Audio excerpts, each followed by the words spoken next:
السلام علیکم، میں امید کرتی ہوں آپ سب خیریت سے ہوں گے۔ جیسے کہ رمضان آ رہا ہے، اپنا زیادہ تر وقت نیک کمال میں گزاریں اور مجھے بھی اپنی دعاؤں میں لازمی یاد رکھیں۔ میں ہوں ایمان اور میں آپ کی خدمت میں کہانیاں لے کے آتی رہتی ہوں۔ آج بھی اسی غرض سے آپ کی خدمت میں حاضر ہوں۔ کہانی کو آخر تک لازمی سنیے گا۔ رات کی تاریکی میں ایک پرانی سنسان حویلی کے دروازے پر ایک نوجوان مرد کھڑا تھا۔ اس کے چہرے پر تجسس اور خوشی کے ملے جلے تاثرات تھے۔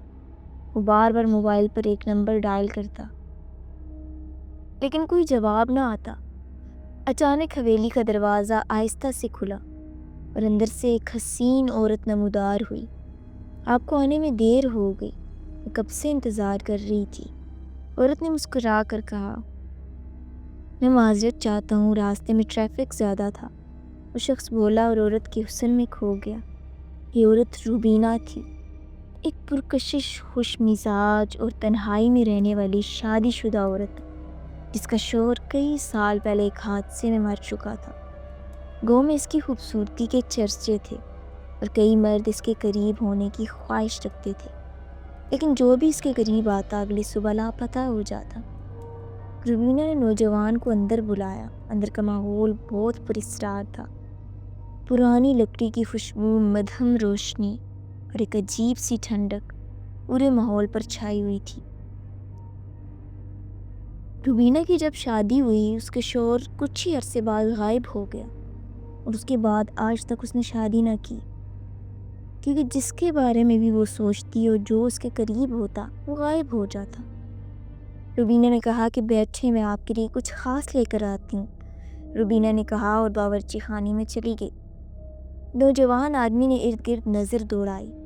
دیواروں پر پرانی تصویریں اور ایک کونے میں رکھی پرانی لکڑی کی کرسی پر پڑا سیاہ دوپٹہ اسے کچھ عجیب لگا۔ کچھ لمحوں بعد روبینہ شراب کے 2 گلاس لے کر واپس آئی۔ اس کی مسکراہٹ پر اسرار تھی، اس کی آنکھوں میں چمک تھی۔ یہ پی لیں، پھر باتیں کریں گے، اس نے نرم لہجے میں کہا۔ جیسے ہی وہ نوجوان گھونٹ بھرنے لگا، اسے چکر آنے لگا۔ اس کی آنکھیں بند ہو گئیں۔ اس نے ایک گھونٹ بھرا اور وہ کرسی پر ڈھیر ہو گیا۔ روبینہ کی آنکھیں سرخ ہو گئیں، اس کی مسکراہٹ بھیانک ہو گئی اور آہستہ آہستہ اس کا چہرہ بدلنے لگا۔ یہی انجام ہوتا ہے جو میرے قریب آنے کی کوشش کرتا ہے۔ اس کی آواز ڈبل ہو گئی۔ اس نے سرگوشی کی اور چھری اٹھا لی۔ رات کی تاریکی میں حویلی کی خاموشی کو صرف ہوا کے خوفناک سرسراتے ہوئے جھونکے توڑ رہے تھے۔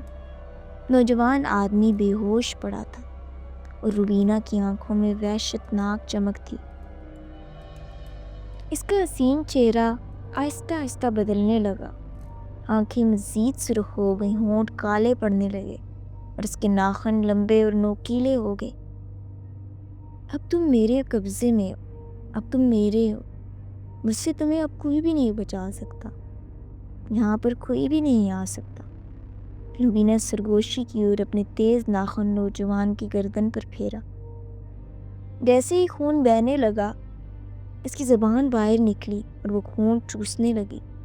نوجوان ہلکا سا کراہا، لیکن اس میں ہلنے کی طاقت نہیں تھی۔ اچانک دروازے پر زور سے دستک ہوئی۔ روبینہ چونک گئی۔ اتنی رات گئے کون آ سکتا ہے؟ وہ دروازے کے قریب گئی، لیکن کھولنے سے پہلے کھڑکی سے باہر جھانک کر دیکھا۔ وہاں مولوی صادق کھڑا تھا، گاؤں کا عامل، جو عرصے سے روبینہ پر شک کر رہا تھا۔ روبینہ، میں جانتا ہوں تم کیا ہو، دروازہ کھولو، مولوی صادق کی آواز گونجی۔ روبینہ کے چہرے پر ایک پل کے لیے غصے کی لہر دوڑ گئی، مگر پھر وہ سنبھل گئی۔ اس نے اپنی خوفناک شکل واپس حسین عورت میں بدلی اور دروازہ کھول دیا۔ مولوی صاحب، اتنی رات کے، سب خیر تو ہے؟ روبینہ نے نرمی سے پوچھا۔ مولوی صادق نے اندر جھانکا۔ کسی کی چیخوں کی آواز آئی تھی، سب خیریت تو ہے؟ روبینہ ہلکی سی مسکرائی۔ اوہ، آپ کو وہم ہوا ہوگا، میں تو یہاں اکیلی ہوں۔ لیکن مولوی صادق جانتا تھا کہ کچھ گڑبڑ ہے۔ اس نے خاموشی سے ایک تعویذ نکالا اور زمین پر رکھ دیا۔ اچانک پورے کمرے میں چیخوں کی آواز گونجنے لگی، جیسے کئی روحیں قید ہوں۔ دیواروں پر سائے لرزنے لگے اور زمین تھرتھرانے لگی۔ تمہارا راز کھل چکا ہے روبینہ، مولوی صادق نے کہا اور ایک دم قرآن کی آیت پڑھنی شروع کر دی۔ تم نے بہت سارے لوگوں کی جان لی ہے اور تم سمجھتی ہو تم بچ نکلو گی؟ روبینہ کی آنکھیں پلک جھپکنے میں دوبارہ سرخ ہو گئیں۔ اس کا چہرہ بھیانک ہونے لگا اور وہ ہوا میں اٹھنے لگی۔ یہ تمہاری غلطی ہوگی مولوی۔ اس کی آواز گرجدار اور خوفناک ہو چکی تھی۔ اسی لمحہ نوجوان کو ہوش آنے لگا۔ اس نے اپنی گردن پر خون محسوس کیا اور چیخ پڑا۔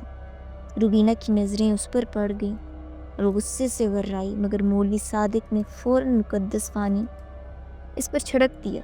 اس پر دم کیا ہوا تھا۔ آہ! روبینہ کی چیخ گونجی اور اچانک وہ دھواں بن کر غائب ہو گئی۔